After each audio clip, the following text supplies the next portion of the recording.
Uncoking K-12 Education, Exposing the Donor Network Behind the Crisis of Public Education. I want to review a few deliverables with everyone. So first, we're going to do a quick introduction to Uncoke My Campus. Then we're going to hear from an educator in Arizona about the landscape of K-12 education from their experience.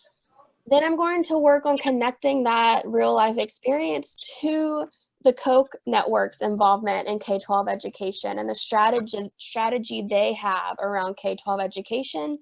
And because that's probably going to be a little depressing, we're then going to get into conversations about what people are doing to resist the privatization of education in the United States and what actions people can take to get more involved. And then we'll facilitate a discussion amongst ourselves about this topic. Let me try to mute everyone again. Again, if you're on the phone and not muted, please make sure you've muted yourselves.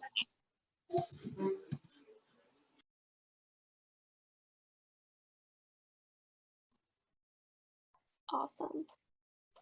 Okay. So for a little housekeeping before we get started, we're going to go through this presentation in full and take questions at the end. This is because we are recording for use by those who could not join us today, or for use by people who want to go back and revisit this conversation at a later point.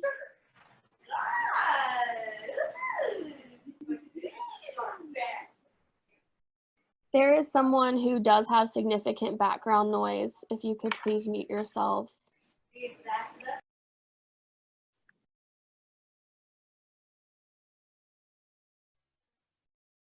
Thank you. All right. So we are going to go through the presentation in full and take questions at the end. If you do have a question that comes to mind or a comment that you would like to share during the presentation, there is a chat feature on your screen at the bottom. I think it's at the bottom for everyone, where you can submit questions or comments during the presentation, and we'll be sure to get to those. As I said, hopefully Zoom is working properly, and I've hopefully muted everyone with the exception of myself and Jim, who will be my co-facilitator. But I will make sure to unmute people at the end of the presentation so we can have a discussion and a Q&A. So we definitely want your perspective to be featured on this presentation and your questions to be answered. Sorry about that. There's people still joining and I'm having to admit people into the room. I appreciate your patience. And then at the end of this webinar, I will be eventually uploading this to YouTube. Zoom has been a little finicky lately, I think, because so many people are using it now that schools are closed. And so as soon as Zoom will allow us to download the recording, I will upload it to YouTube so that people can revisit it. And I will also send a link out to the YouTube video, as well as a link to a feedback survey and all of the other resources that we discussed in this webinar. So you will absolutely have access to not only the recording of this conversation, but links to all the resources related to things we discussed today. So let's get started. My name is Samantha Parsons, and I am the campaigns director with Uncoke My Campus. This means I direct the development and implementation of strategic action plans with our campus and community activists. I also facilitate relationships between our members and partners across the country, and I oversee the creation of resources, networks, escalation plans, and rapid response actions around our issue areas in collaboration with our partners.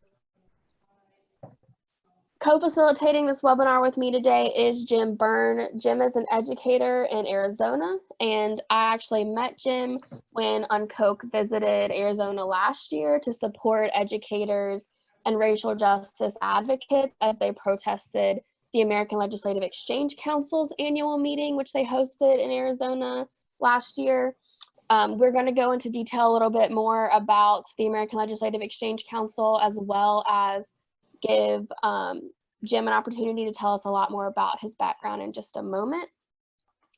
But before we jump into that, I'm going to do a quick overview of my campus, who is hosting this webinar today. So, Uncoke My Campus, our vision is to ignite and preserve the power of the people by protecting public institutions from actors whose expressed intent is to place corporate interests over the common good.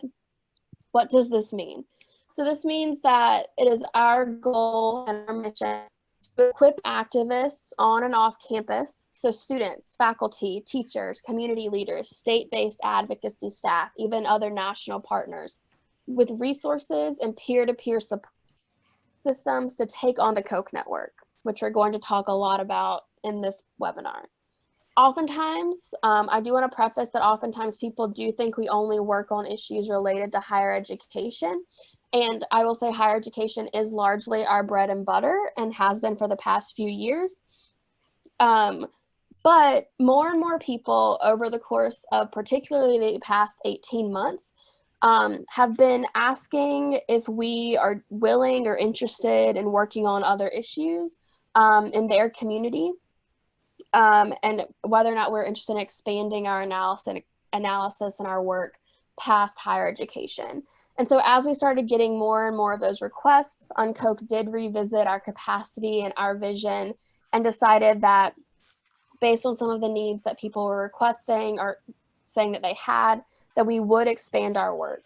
And so at the moment, we have expanded our analysis into several other key issue areas, and we're working on campaigns related to K-12 education, the courts, and protecting the right to protest.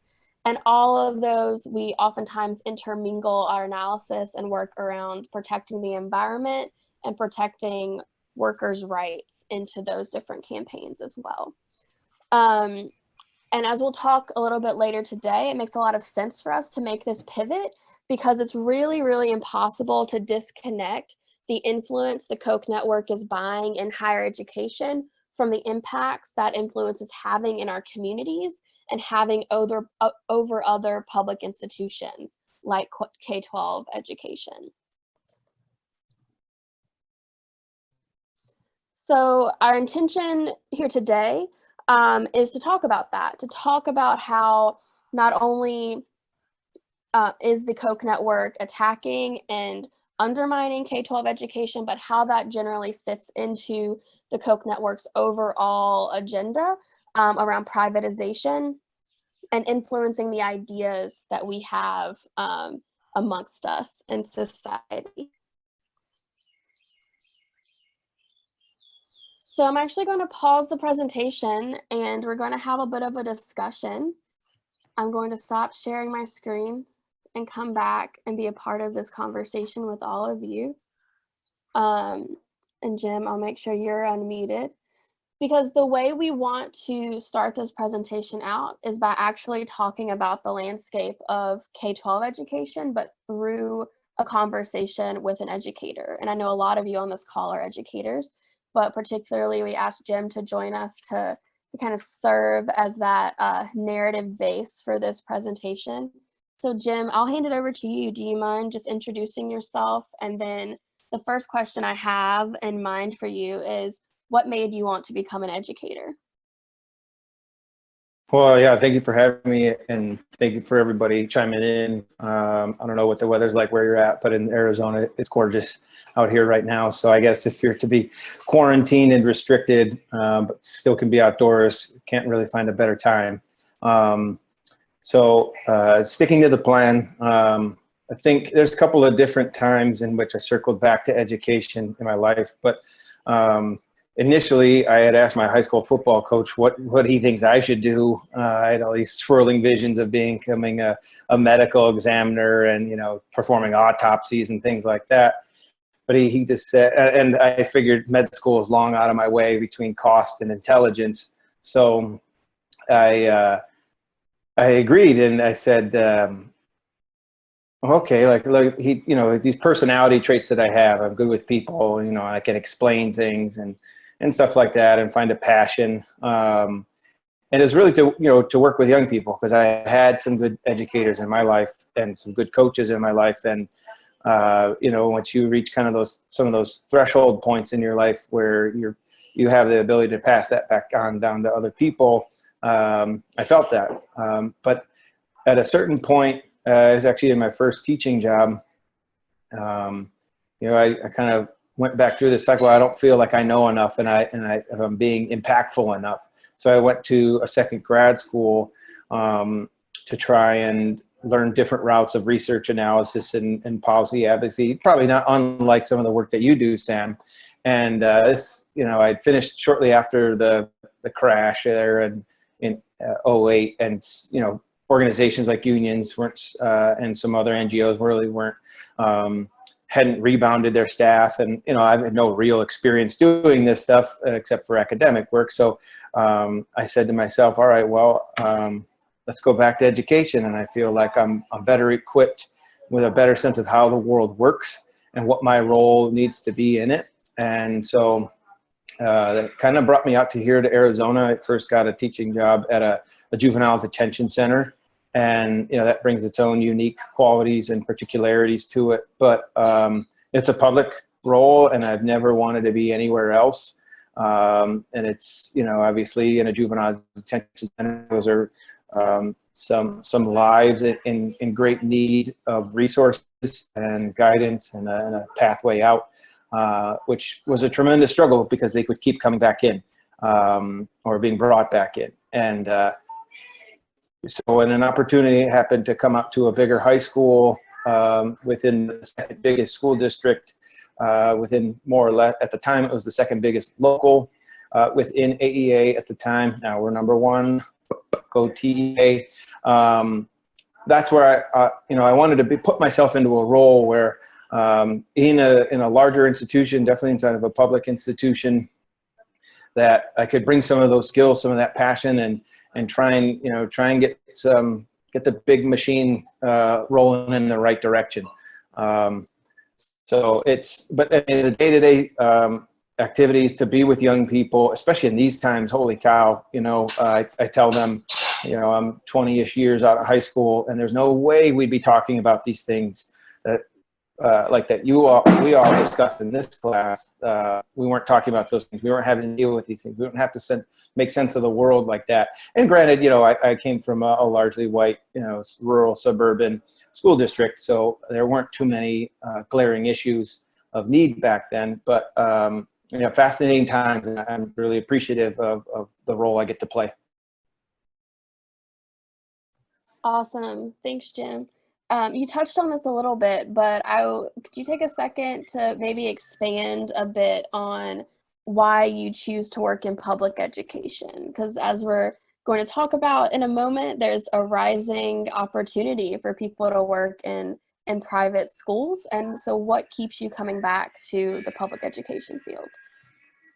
Well, it's definitely not the money, which is that is the, who knows, it's low on the list as to why anybody gets into education, let alone public education. We're passionate people, we're passionate professionals.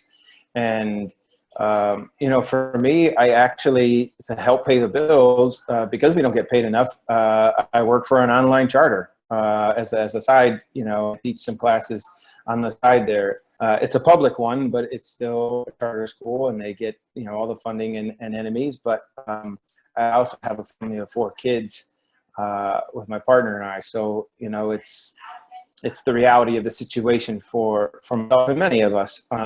But I wouldn't, I guess the only way I would go to a charter would be like a public charter, or with the intention of like some of the Chicago teachers would do, is like go and flip those places, unionize them, get them all the access and resources, operate within the belly of the beast on that regard. But as much as we have a lot of systemic issues inside of any of our public institutions, schooling in this country has a not so nice track record of what it does, sorting as it does by class, sorting as it does by race and gender. The histories of dismissing communities of color, Native folks, African Americans, and Chicanos, et cetera. With all that baggage, there's still, you can believe in the principle that societies need public institutions. We need public funding. We need a system where everybody can go, where your children can go K through 12 or more for free, at no expense to you, and that our taxpayer money. And I think some people start to feel that understanding of what it would be like if we lost this and how hard that it would be to get that back. And to understand that, the forces that we're discussing about in this webinar today seek exactly that. And it would be really, really difficult to resurrect public institutions, whether that's the mail service that they want to destroy, Social Security, retirement plans, or in our case, education. Like, I can't imagine the uphill battle it would be to restore something like that. Awesome. And you've mentioned this a little bit. You've mentioned pay. I know in Arizona, y'all do have a strong, like you have the Arizona Educator Education Association. But are there challenges that you experience as an educator aside from the low pay? Can you just give folks who maybe aren't educators on this call a little bit of a landscape of what some of the major challenges an educator faces because of the defunding of public education right now? Yeah, I mean, comparison with pay, in my first teaching job with no experience but a master's degree, if it wasn't for the raises that we fought for and won through our strike a couple years ago, I'd be barely making what I made as a first-year teacher in upstate New York with a master's degree. Now I have 2 master's degrees and that much more experience, and I'm like barely sniffing that amount of money. And to compare resources, the first teaching job I had was a special education, self-contained classroom for the most part, and there's some differences because that district did come from, they had a mix of more affluent, so there was some more money. But I mean, there was like, I had a blank check and they were just like, what do you want to do with this program? And there'd be times I'd take the couple of kids on a field trip. I'd throw them in the school station wagon and we'd go down to some coal mine in Scranton. I'd take them to like a Japanese restaurant as part of our world history curriculum. It was just, it felt like there was money to support you there. And it was just like you couldn't, and they'd say like, if you're doing like your materials request for the next year, folders, staplers, markers, etc., like spend it, because if we don't, they're going to cut it the next year. So at that mentality, and then you come out to Arizona and you're like, well, I got to buy my own pencils this year just to have something. There's that, but the school that I teach at, it's beyond capacity, which is a good thing. But I make the joke that I teach in a fallout shelter. It's a basement that was converted into 4 classrooms that are oddly shaped. They don't make sense space-wise. They get overcrowded. There's no sunlight down there. That's just kind of one of those aspects that, structurally speaking, it's tough to create the physical conditions. And in education, we talk about how environment is so important to setting a conducive learning environment for all learners, because that's the base level. You walk in, you feel welcome. You walk in, you feel like this is a place of learning. You feel comfortable. There's no fear. I've got this. But you walk down into a basement that's kind of dark and dingy sometimes, and the kinds of classes that were down there, I teach cultural relevant classes. There's a couple of, we call them classes down there. We're trying to change that culture down there, but like still, it's like, oh, you go down to the basement to take these other classes.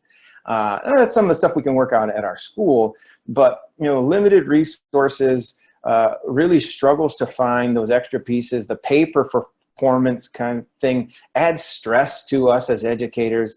And then the kids feel that, after a while, they don't want to work as hard. They don't want to strive towards these things because it feels stressful, and nobody learns at higher levels when you're stressful, right? These are the things that we learn as educators about Maslow's and Bloom's taxonomy and all that stuff.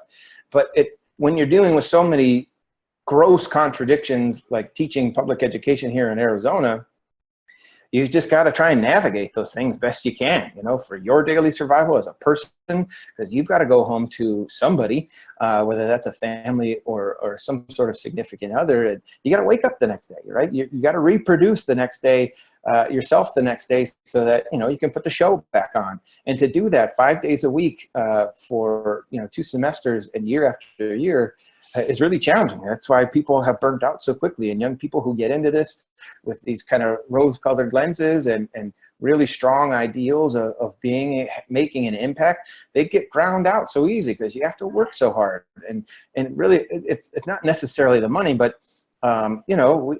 if the stress and workload weren't there, I don't think people would mind like getting paid as little as they do. Obviously, we want benefits and things like that, but it's just you're asked to be doing a lot for, if I pay hourly, it comes out to a lot less than, what we really need. And given the amount of work that we do. I'll stop there. Awesome. Thank you so much, Jim. So I'm going to share my screen with y'all again. And we're going to dig in a little bit about what is really causing these challenges in K-12 education using analysis around the Koch network. So as Jim just walked us through, public education, particularly K-12 education, but also public higher education, is absolutely crucial to supporting our communities and providing this free resource to education for our young people, the young people in all of our communities. But public education is also in this critical place right now where it is so underfunded and so under-resourced that it's not being able to meet those needs of our students and of our teachers properly. And oftentimes we hear this as a result of bad teachers or of bad superintendents, or students themselves just don't have the work ethic and they're not doing their homework, they don't care enough, they're not worried about their future. And that is largely the narrative that oftentimes comes out in conversations about the crisis that public education is in. But in reality, what I want to use this conversation for is to talk about these larger players at work that have largely created this crisis of public education and is now leveraging the narrative to benefit the wealthy elite, essentially, large corporations who are very invested in the privatization of all public goods.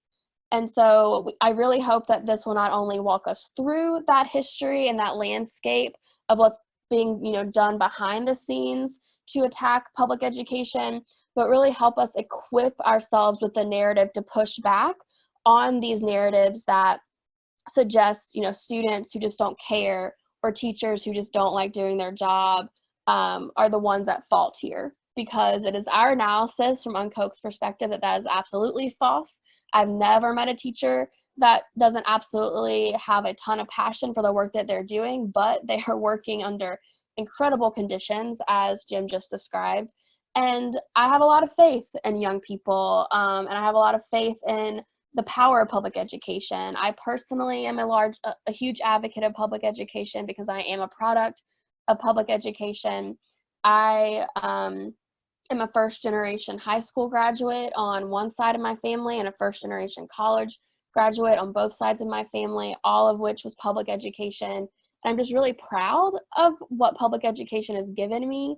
And I do feel that it is absolutely necessary to push back on this narrative of public education being a good that just needs to be privatized. And so I hope that this presentation will help walk us through the strategy behind this effort to privatize public ed and what types of harm that really does cause our communities. So without further ado, We have to first talk a little bit about the Koch network, right? If we're going to, okay. Wanted to check that message real quick. Sorry about that, y'all. So what is the Koch network? Who is this network that I keep talking about that I'm going to blame for the crisis of public ed? So the Koch network is a web of right-wing corporate donors who combine their wealth to influence thousands of elections and public policy decisions with the intent of rolling back decades of social and economic progress for the rest of us. Oftentimes, when people talk about the Koch network, they're only considering Charles Koch or maybe Charles and David Koch, the Koch brothers, or they might also be considering their donor partners, because Charles and David Koch do not invest in programs alone. They largely invest in these election and public policy campaigns with partner donors who are also a part of the wealthy elite, and oftentimes own corporations in the United States. But that's not the whole part of the Koch network. The Koch network also should, when we're thinking about the Koch network, I also encourage people to think about the Koch network as being the think tanks, advocacy organizations, universities, legislators, and judges that this donor network actually funds to achieve those policy goals. Oftentimes, I think we're given this narrative of just money in politics, where like corporations or the wealthy elite just funding legislative campaigns or judicial campaigns to get people elected is why we're in this place where the wealthy elite's interests are represented more heavily than our own. But there's also a big strategy behind the scenes that's propping those legislators up to get those policies passed. And so we're going to talk a little bit about that today. And we're going to do that by also focusing in a bit on the American Legislative Exchange Council. The American Legislative Exchange Council, in particular, plays a large role in the Koch network's efforts to privatize K-12 education. The American Legislative Exchange Council, or ALEC for short, is a network of legislators who meet alongside corporations to write model bills that benefit their privatization agenda. These bills are then shared with every legislator that's a member of ALEC, and those legislators then take these model bills back to their states and propose them into law.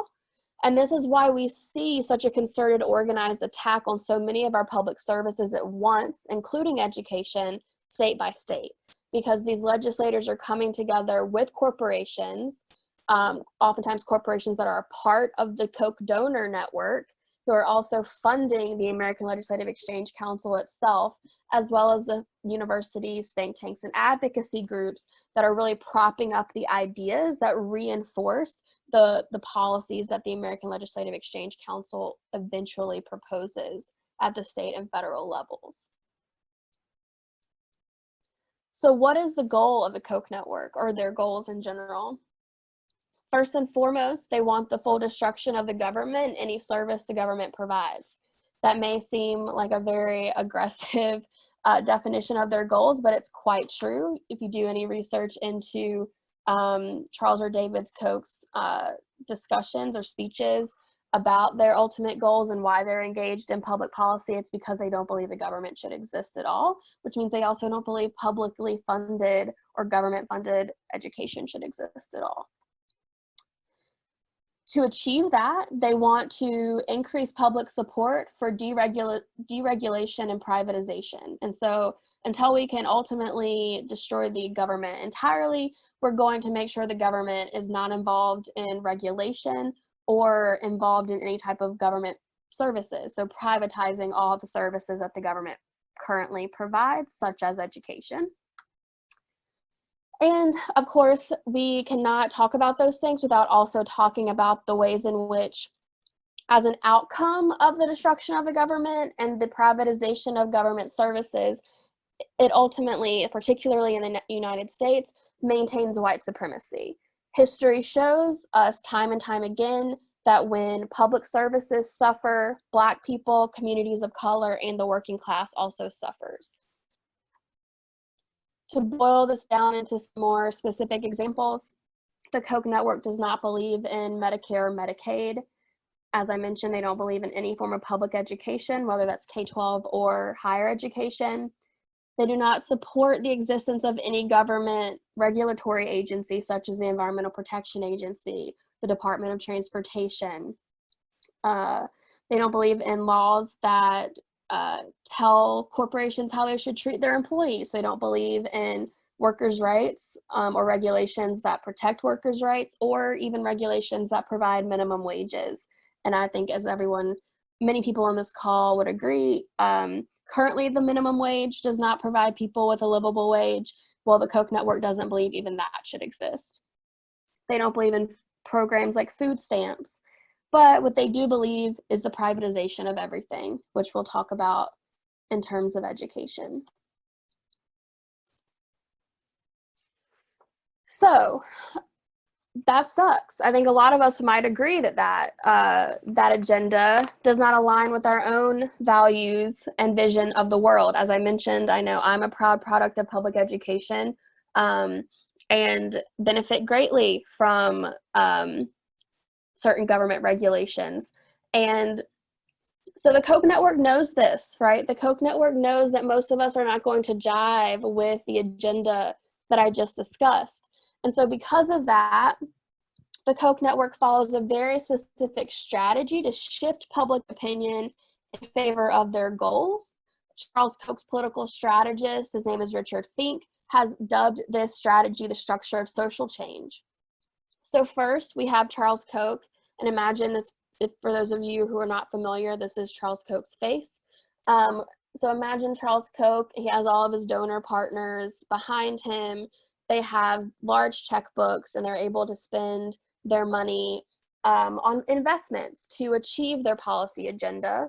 But they know that achieving that policy agenda can't just come from paying off legislators. They actually do have to organize some sort of public support around these ideas that benefit the 1% instead of the rest of us.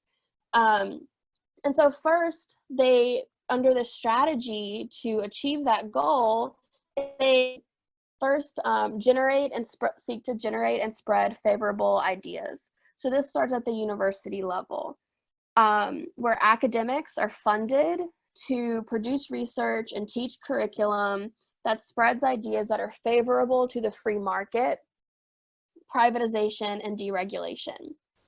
But the Koch network also says, no one's going to actually read these wonky academic reports. They're hard to understand, they're long. So we also need to fund think tanks that can turn those ideas into actual public policy proposals. And then we need to fund advocacy groups. For some of you, you may be familiar with Americans for Prosperity, to then take those policy proposals and start advocating for them at the local and state levels and organizing community interest around these ideas. And then we're also going to still pay those legislators. We're still going to fund campaigns to get specific legislators in office that are sympathetic to our goals, so that ultimately they can turn those ideas that were generated in higher education and the policies that were created at the think tanks into law. Oftentimes that results in cutting regulation or increasing privatization of public goods, which directly benefits corporations, which saves them money, and they then get to save money or create more money, and they pump that right back into that same system. But as you can see from this diagram and from that explanation, like I said, I did not come up with this explanation. This is taken from Charles Koch's political strategist. He's written about this many times. But as you can see, the crux of this entire system is rooted in the production and spread of specific ideas that underpin their policy goals. So this is why privatizing, or at least gaining influence over the production and spread of ideas, is so crucial and important to the Koch network. And this is why Unkoch My Campus has largely focused on resisting Koch influence in education at the higher ed level for so long. But what we're going to dive into today is the ways in which this very strategy is not only being applied to undermine public K-12 education and ultimately gain influence over education, but also it's used as a tool to spread their ideas and accomplish their harmful goals by influencing the curriculum in K-12 education as well.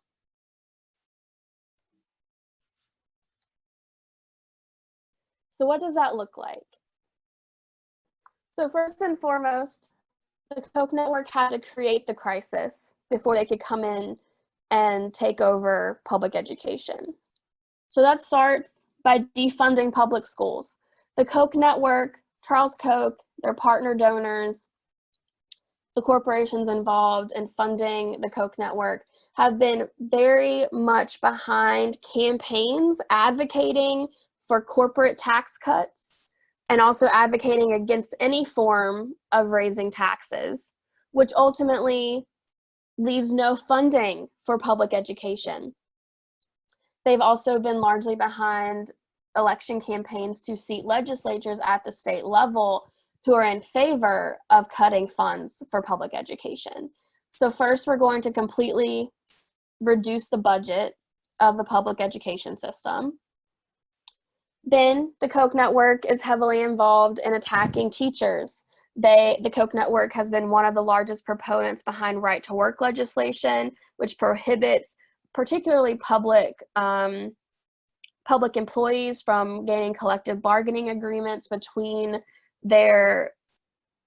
themselves and corporations or companies or the government. So it prevents the many teachers from collectively organizing to increase their pay, increase their benefits, increase their rights in the classroom. And the Koch network has been behind attacking pensions around the country, which the Koch network's MO is often to completely close pensions, transfer or get people to transfer their funds into a 401k, effectively attacking workers' retirements as well. So we've got a poorly funded education system and severely under-resourced teachers in the classroom. And if that wasn't enough, the Koch network has largely been behind policies that result in punitive accountability. And what I mean by that is the Koch network has largely been behind the emphasis on standardized testing and other assessments, particularly tying teacher evaluations to standardized test scores. So you have an underfunded school, an under-resourced classroom, an overworked teacher, and students without proper resources to learn in a variety of ways that benefit students, because everyone learns differently. So you don't have classrooms that are able to meet those needs of students or meet the needs of teachers. And then you're going to test a bunch of students using standardized testing and tie the evaluations of those students to the evaluation of teachers. So this creates that crisis that the Koch network has been leveraging. But it's really important to note that the American Legislative Exchange Council, as well as those same donors who are a part of the Koch network, have been behind these strategies to create the crisis of public education. And all of this combined has resulted in this concept of educational bankruptcy. And this is not a term that I developed. This actually comes from a model bill that the American Legislative Exchange Council penned. Essentially, with educational bankruptcy, it says, states are supposed to establish criteria and standards for assessing school quality. If a school district or a school itself fails to meet those criteria, the school district is then responsible for trying to correct the situation. And if they're unable to correct the situation, that school has become educationally bankrupt. And then that ultimately results in privatization. And so the Koch network creates this crisis where you have teachers and students that are under-resourced. And then they leverage that crisis through the narrative of a failing public education system to promote privatization. It includes promoting school vouchers, which use taxpayer dollars to subsidize private schools, giving tax credits to families who send children to private schools, which ultimately benefit wealthy families or prey on impoverished families. Give tax credits to corporations who donate to private schools. Now remember, these are the same corporations that the Koch network has fought to make sure are not paying taxes, so they're already not paying into a sum of money to benefit public education, and they're getting tax credits for giving donations to private schools. They are emphasizing or working to pass policies that take charter school authorization away from local school boards. I've seen this happen where ultimately they establish a state advisory committee to approve charter schools, and those advisory committees can then they're staffed by the governor, and the governor can then pick pro-voucher and pro-privatization people to sit on those committees. Oftentimes there's not a single teacher on the committee. And then also the trend of certifying teachers without educational backgrounds. From talking with a lot of teachers that have reached out to Uncoch, a big one here, an example to give is Teach for America. So you have people, young graduates who do have degrees, but they just don't have degrees in education. They go through a quick 6 weeks training on how to teach and then are placed into classrooms, oftentimes classrooms that are in more impoverished areas. And so they're oftentimes teaching Black students and other students of color. And they just simply don't have the skills to meet the needs of a variety of students, because you just simply cannot learn all of those skills in 6 weeks. So you're further leading to privatization and further stripping public education of the resources that they need, and public educators from the resources that they need to create a generative educational environment for young people. And then, of course, the Koch network then leverages this privatization to benefit from this crisis. Privatization ultimately results in education becoming a for-profit business that oftentimes is corrupt with waste and fraud. A 2016 report from the Center for Popular Democracy noted that waste, fraud, abuse, and mismanagement of charter school funds resulted in more than $216 million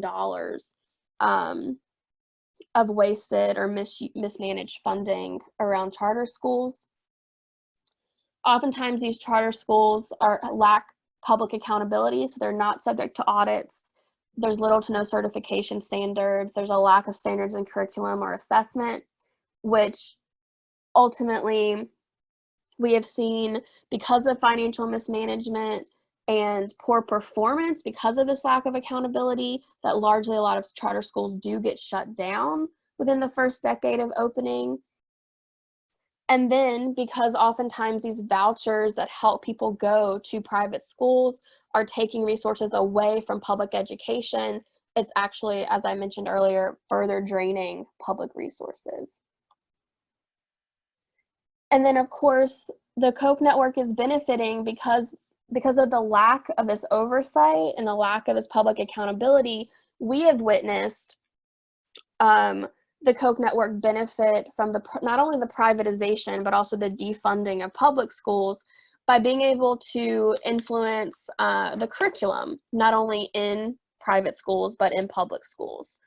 I know that we have folks on the call today, so I hope we'll have some conversation later, but we've been able to find where the Koch network or Koch-funded academic programs are actually creating curriculum and textbooks for public K-12 school districts to use. And in those textbooks, there's a significant bias. We've had economists review these economics textbooks. There's significant bias favoring the free market and capitalism. There's been studies done where the Koch network is leveraging these moments to push climate denial in the classroom and create supplemental materials for K-12 educators that deny the existence of climate change and even question the existence of minimum wage, which goes back to what I discussed earlier about their goals, their overall policy goals.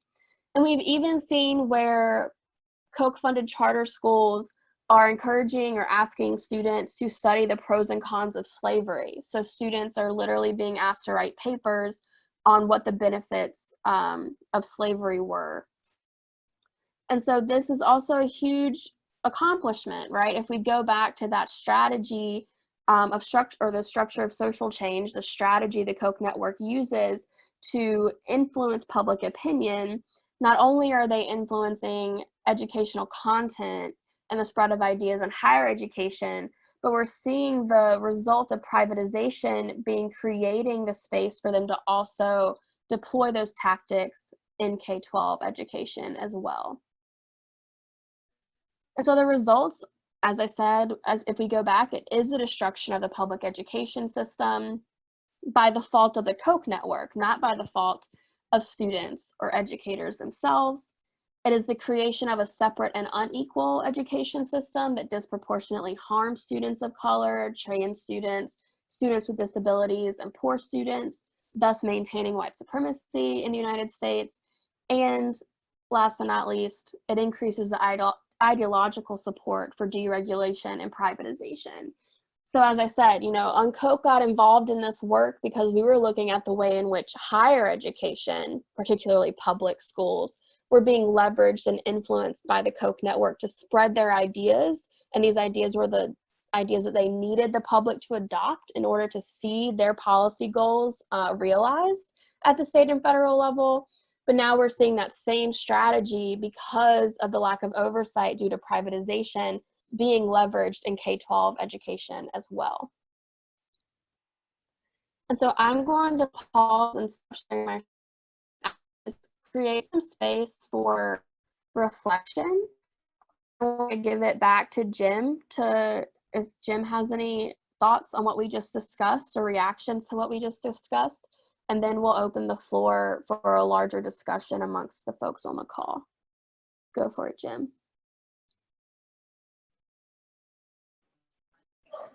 Thank you. Those slides are great. That analysis is razor sharp, Sam. Much appreciated. I also like to add in when we're talking about billionaire forces like this, because I think I like to mention how or why do they see the world this way? Why do they do this stuff? Why would they want to X, Y, and Z? And I think you can oversimplify it and be like, well, they're like some Hollywood crooked billionaire who, dumps waste into the ocean and looks the other way and pays off this politician. And while that's certainly a facet of how capitalist political economy works, there's the other side of it, and which doesn't get as much play, because then we're talking about people's ideas, and that's ideology. And I was gifted a book by my sister, who is a great educator here in Arizona, her newly minted as her local union's president.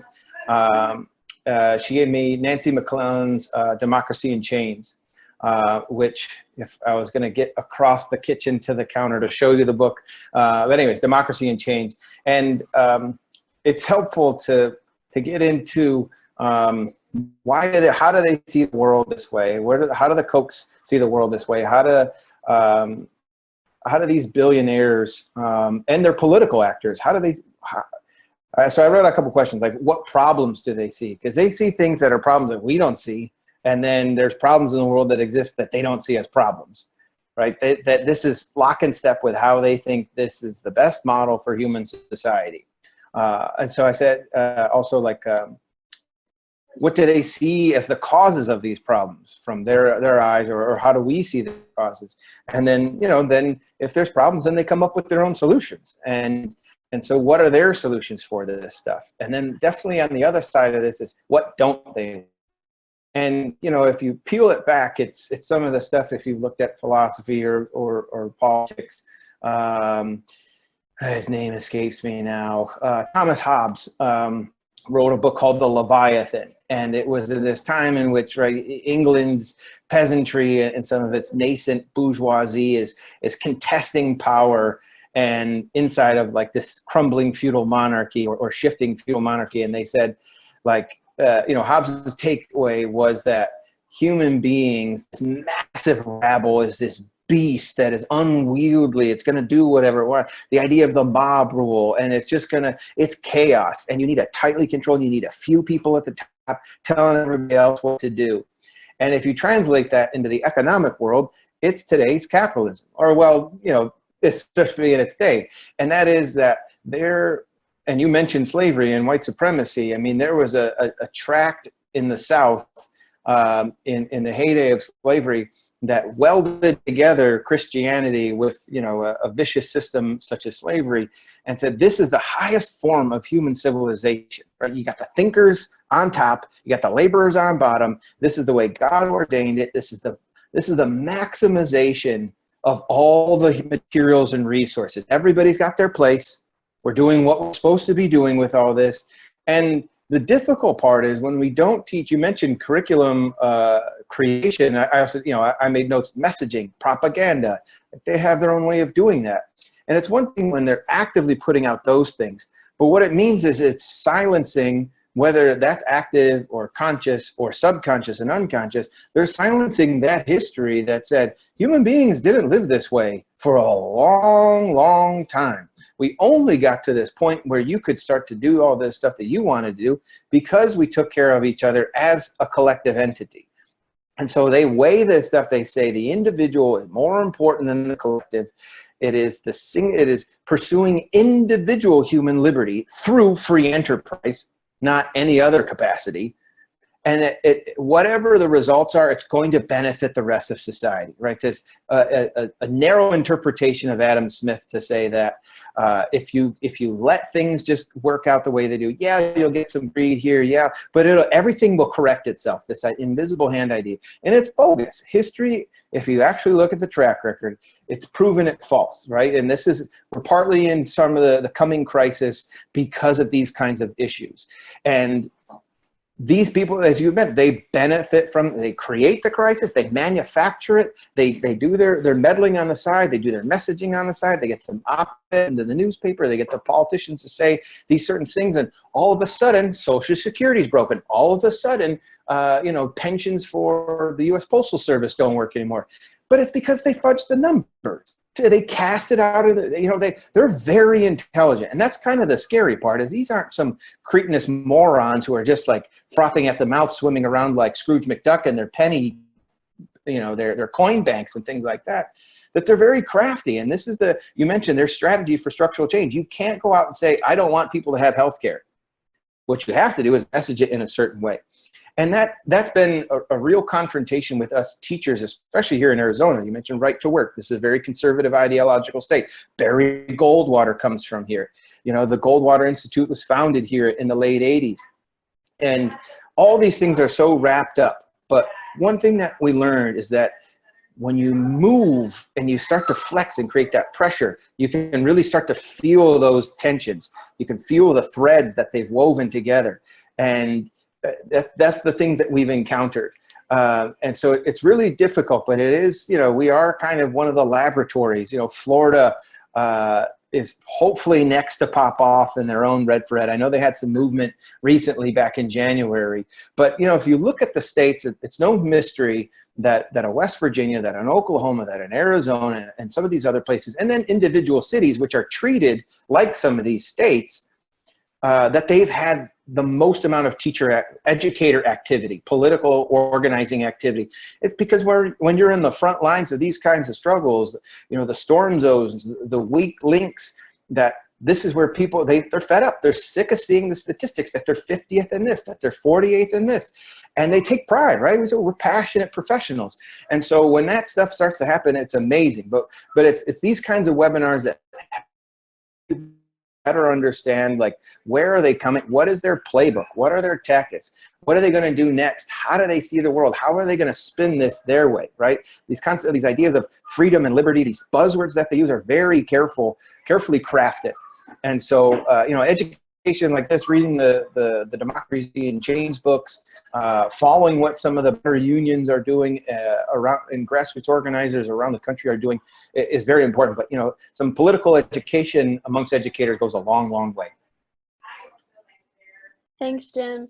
And I'm curious, like, on that note, just to kind of pop the discussion into a more positive space, what are y'all doing in Arizona that's working? What type of tactics are you using to organize? And then I also know that you and quite a few other people that are involved in organizing teachers in Arizona are also working with National Educators United to organize a national movement. Can you talk a little bit about what that has looked like and what tactics y'all are using to try to get more states and cities involved in this movement? Yeah, it's it's its own struggle within the struggle, because we are, and the important the idea of like self-reflection, and self-criticism in the sense that like you're examining who you are and the things that you've done and what you want to do and all that kind of thing. Those are important things, because to reflect that you are. No, I mean, like the number one phrase we encounter is, if this thing is getting political, then I'm out of here. Like, and to try and get the idea through to people that everything is political, and your neutrality in the face of the conditions that exist, which uphold white supremacy, a class-based system, an oppressive system to gender and non-heteronormative people, like that's the reality of today. And if you don't do anything about it, it's just going to keep grinding on all those people. So to get that across, that's a major challenge, as well as reflecting that part of the reason you think that is because you were never taught to be a political actor, that educators have to do certain things, right? If you look at like the missing 43 in Ayotzinapa in Mexico, they came from the Normalista school in Mexico, which was, it's radical for Mexico, and it's very radical for the United States. But they had schools to train teachers to be critical thinkers, to be critical educators, to call into question historical injustices, to call into question current injustices. And so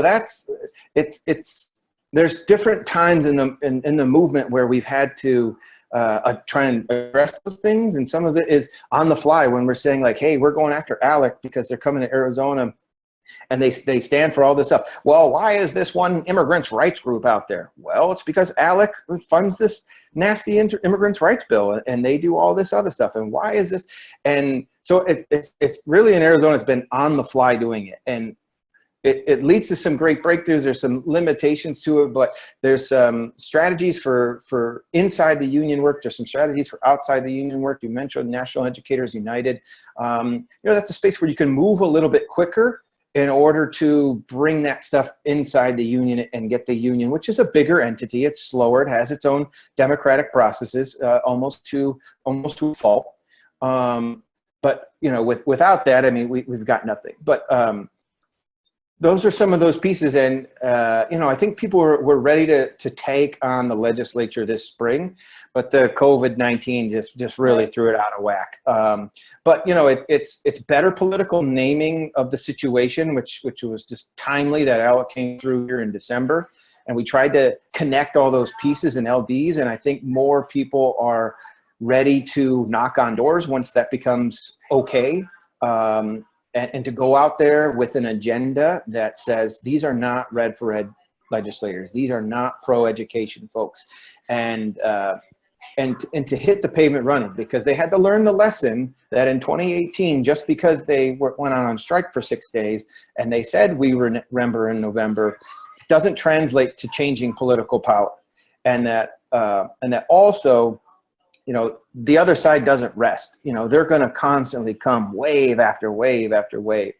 So, it's a shifting thing, but I think having a vision and strategy that we do have to change political power in the state, that we have to educate ourselves as political actors, become better organizers, and create some of those coalitions like we did for the ALEC protest with you all, with some of the folks out of Phoenix. We had climate change folks out there. We had racial justice. We had immigrants' rights justice groups. We had, someone from the AFL-CIO. It's whoever gets attacked by ALEC basically was represented at that protest. And that's the kind of stuff that I know we need to get after, because it's going to take more than a handful of educators to flip the state. Awesome. Yeah. So I want to open the floor to other folks. I know that we have a lot of educators on this call. And so I would love to create space right now to see if anyone else wants to chime in with other tactics that you're using, whether they're complementary to what Jim just described or that you're doing something else to really build educator power in your state. So let's start with the positives, and then if you have some challenges as well, we'll get to that point. But so Jim talked about changing political power as well as going after ALEC legislators, which is something that Koch is working on, as well as doing political education within your memberships to get folks to understand that, like, as an educator, you can't walk away the moment it feels like it's getting political, quote unquote.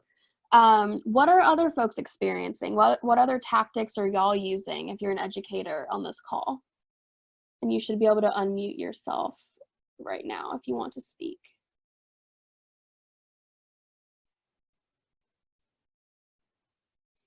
This is also a moment for you to plug your organization if you're on a call representing a rad org. Hi. Do you hear me? I can. I'm Becky Mostello.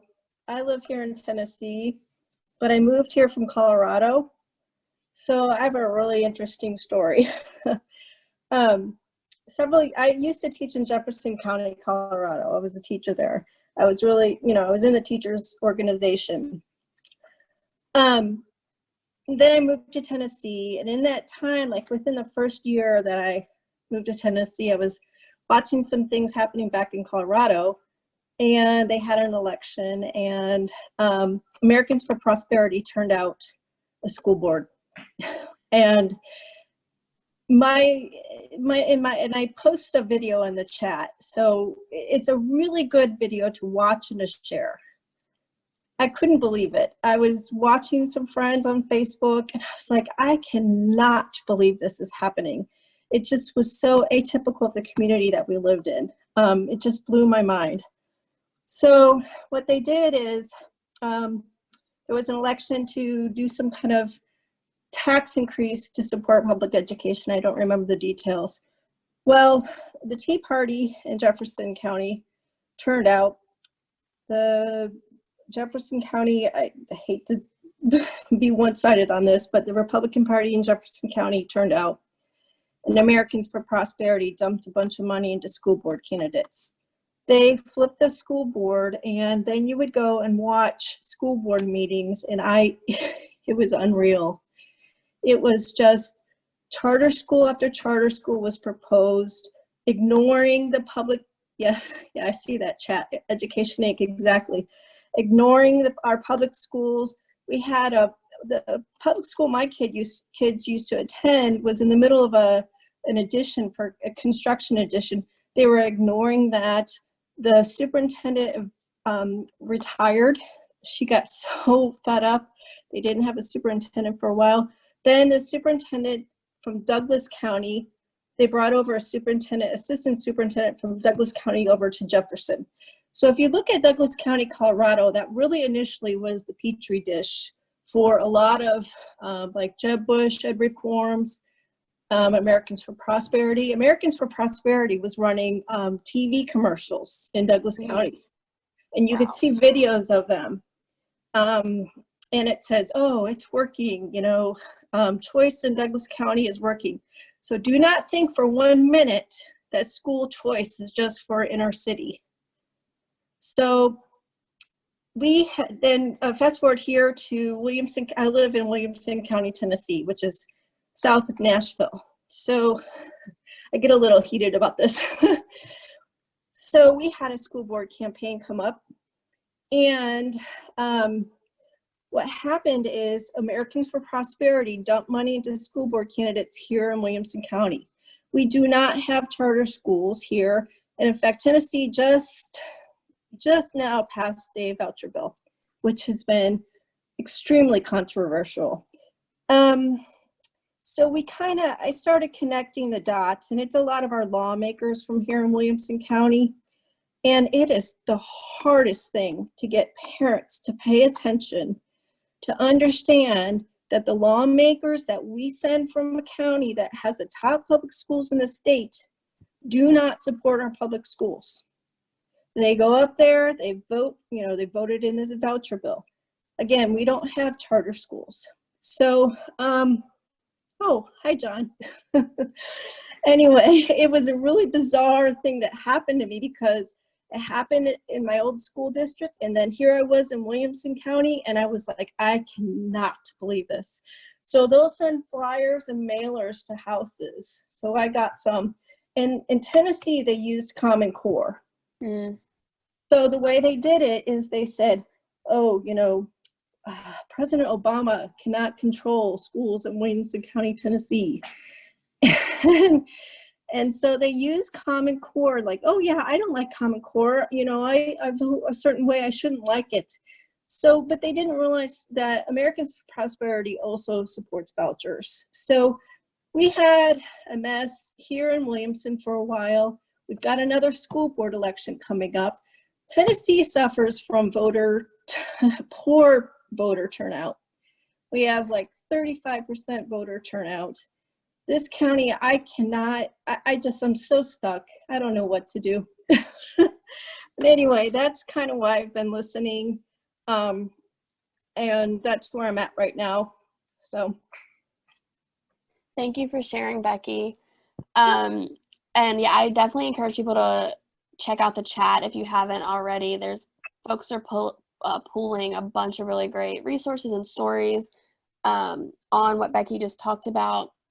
I actually want to use this, so I want to be mindful of folks' time. We have about 15 more minutes scheduled, but because everyone seems to be eager to chat, maybe we can have another webinar soon to further these conversations. But I actually want to pivot off of Becky's story and the way they wrapped up about just not knowing what to do next. And I'm curious if, so some stuff that Koch is working on is some voter education resources around ALEC legislators and their ties to the privatization campaigns of the Koch network for states to be able to use. Also hoping to use resources pulled from campaigns led by Koch's Off Campus in Arizona, where they were able to push back on a Koch-funded textbook in economics courses.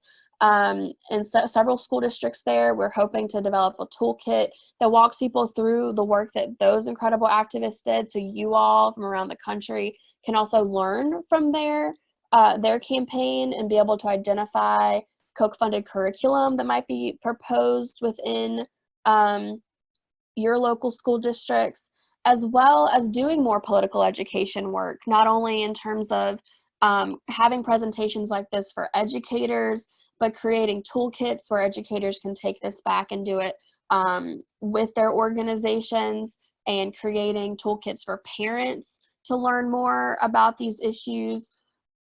Do these types of steps that Koch is interested in taking sound useful to the people on this call? Or are there other gaps that you're seeing and experiencing in your communities that you feel need to be filled, particularly with an eye towards exposing and organizing against these like larger players like Americans for Prosperity and the Koch network and the American Legislative Exchange Council? So I know that was a lot of information. So I guess one, any affirmations for some of those resources that I just described? And two, are there gaps or ideas if people have the same challenge that Becky's having around like, what can I do next? What is my possible next steps? Do you have suggestions on resources that would be useful to help you move forward? I'm seeing some affirmation around would love resources to spot Koch supported curriculum. We can make that happen. Do people feel like it would be useful to be able to do these types of trainings or political education webinars with your teachers association, for example, or parents in your community? I see Jim with the thumbs up. Becky's got a yes.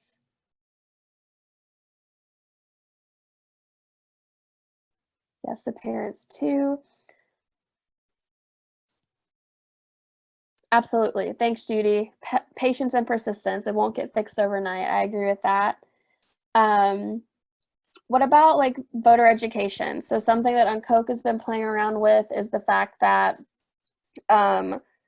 we do have quite a few senators up for re-election or having contested elections in November, many of which are affiliated with ALEC, and I think it could be really useful to do some targeted campaigns against those senators at the federal level, but also there's space to do that type of work at the state level as well. Would voter education guides around ALEC legislators be useful for local organizing? Thumbs up, yeses. Yes, yes, yes. Okay, I love y'all. Y'all are great. This is making my heart happy. All right, we have 12 more minutes. That was useful for me. I will definitely be in touch with resources that we already have, as well as keeping everyone looped in on resource creation now that I've gotten this feedback. Does anyone else on the call have a story to share, a challenge they want to work through, a tactic that they've been using locally to organize that has been successful? The floor is yours if you'd like it.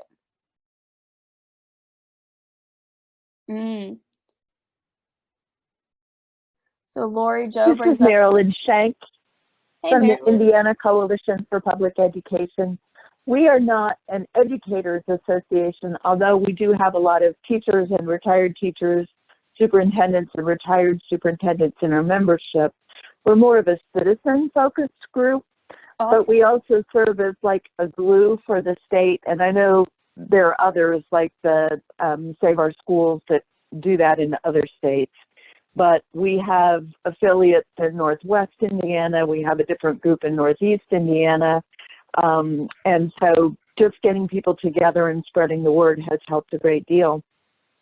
We have, and Indiana, of course, is like #1 in vouchers in the country. So we have a dubious distinction. We did participate in a lawsuit against the vouchers when they were first enacted in Indiana. And we were not successful for a variety of reasons. But we do our main expense every year, and we're very cheap to join, so we don't have buckets full of cash. But we do pay a paid legislator or paid lobbyist in the Indiana General Assembly. And having him watch bills for us and testify and helping us know how to get our people to the State House to testify has been a big bonus. And then we issue a legislative report card.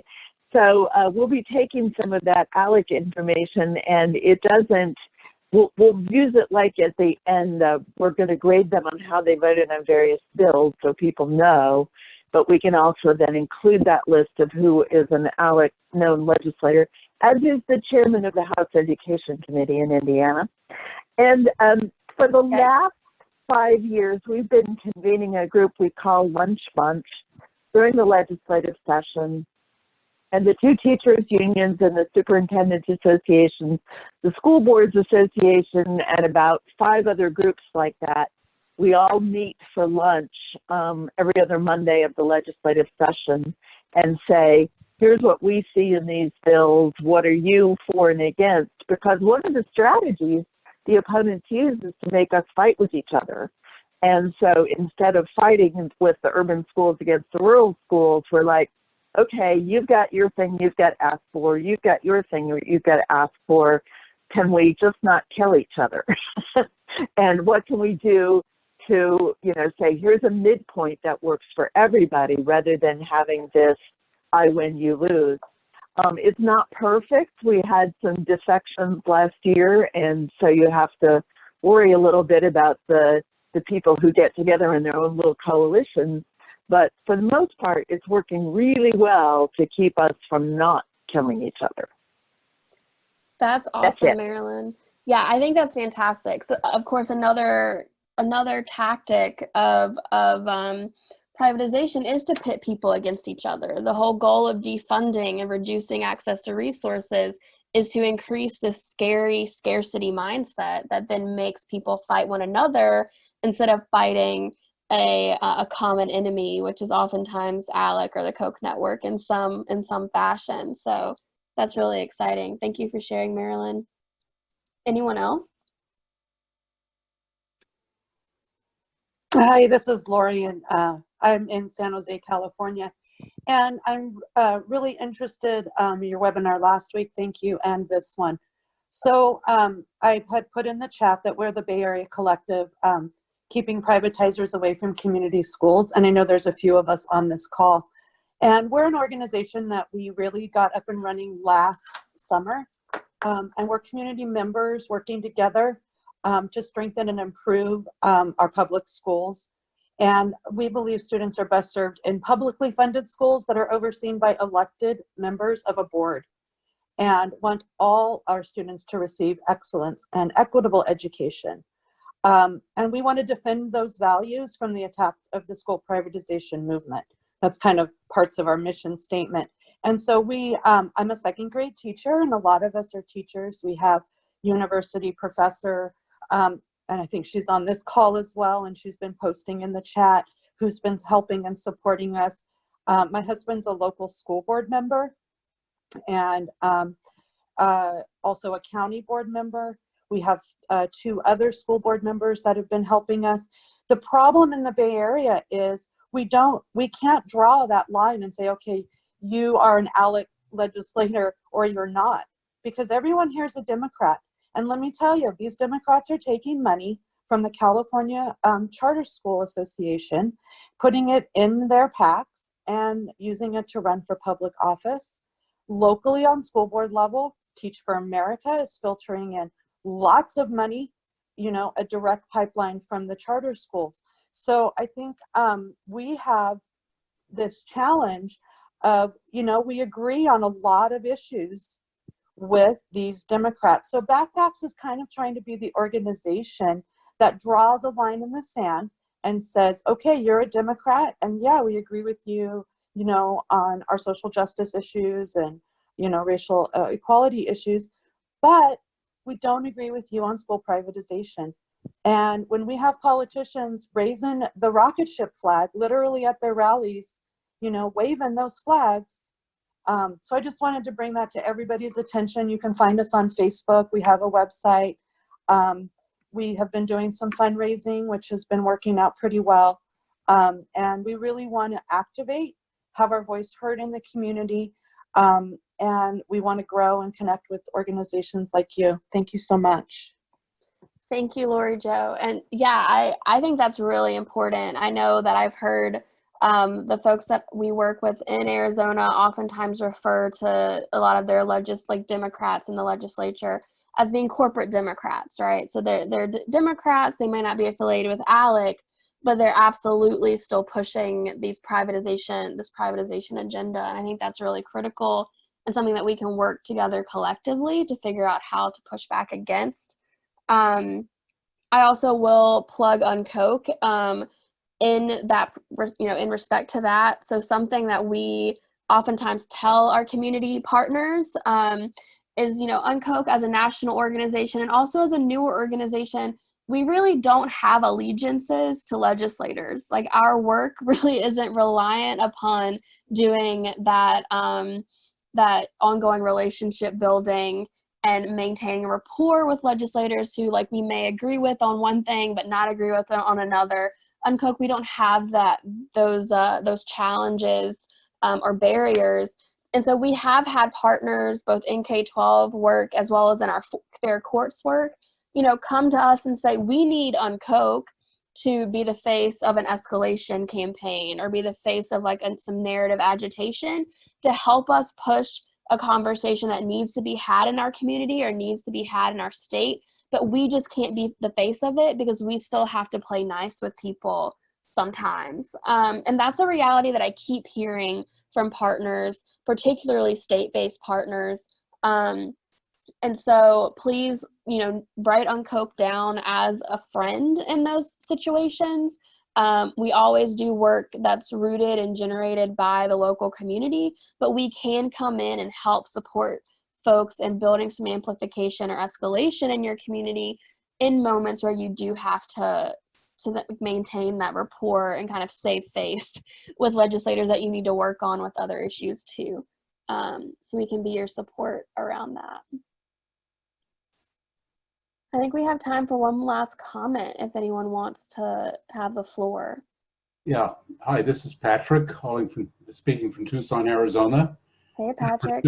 Pursuant to what the speaker from the Bay Area just said, there are a lot of Democrats who are a big problem on this issue too. The Kochs, or the Koch at this point, and their network are a big player, but as Diane Ravitch describes in her recent book, Slaying Goliath, we have to deal with neoliberal Democrats as well, who are in favor of standardized testing, punishing schools, all this stuff that we've been discussing in connection with the Kochs.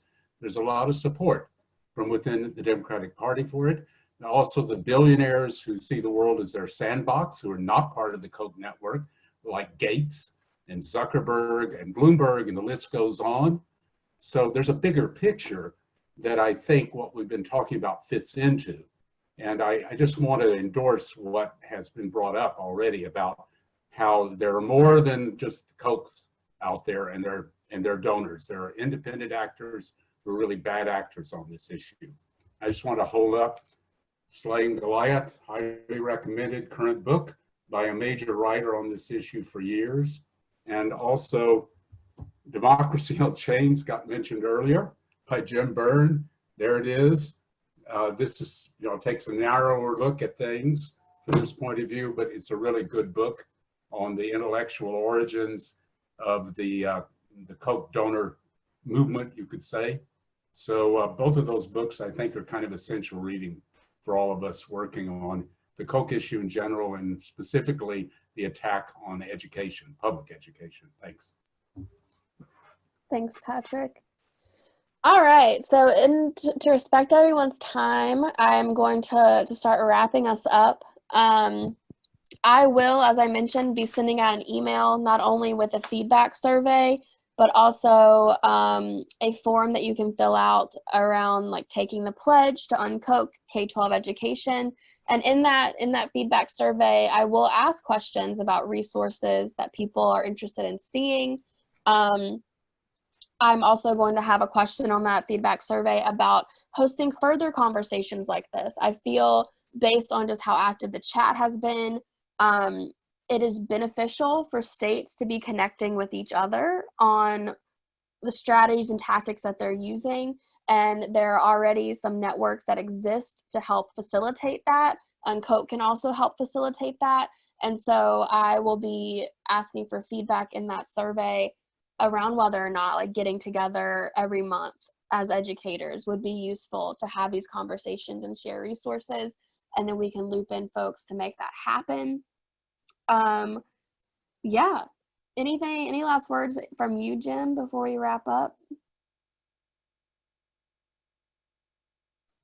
I just want to say thank you again for the opportunity to share my story and my take on things. I was just trying aim to make sure that people are getting something out of what I say, and that we all can kind of get to a higher level of clarity and a higher level of unity. I think at this point, moving forward, we've got at least a couple weeks left of quarantined school here in Arizona, and who knows when things will break and we'll get a chance to be out and be our public social selves again. But for the people on the call, all the recommendations, host a Facebook Live, host a watch party where, I know most of these documentaries and movies are probably copyrighted, but if you ask for forgiveness rather than permission, and with these lofty goals of educating people, and you're not trying to make money off of it, I think you can find a way out of doing that. And it's being creative. Teachers are on social media a lot more than they were when we're working our regular hours. So take advantage of that opportunity. Put out some polls into Facebook groups in your, if you have like teacher pages for your site or your district. Push that conversation. Don't be afraid of politics. I can't imagine too many people on this call are, but it's meeting people where they're at, but to push them to grow and push ourselves to grow. So yeah, thanks again. Appreciate it. Thanks, Jim. All right, to reiterate, everyone, I will be sending out a feedback survey. I love that suggestion, Jim, about using Facebook Live. If anyone wants Uncoach to help walk through a presentation like this with your local organization, we're happy to do that. As I said, I'll be sending out the recording of this, so we're not going to copyright it. We want it to be used, and so if you wanted to pull some of this recording and show it on your Facebook Live, you can do that in terms of using our slides, so I'll be sending that out. And then National Educators United that I mentioned a while back, they've been doing a great job of organizing people on Facebook. They have a great Facebook group where they're posting useful resources and helping to connect state and city locals to one another.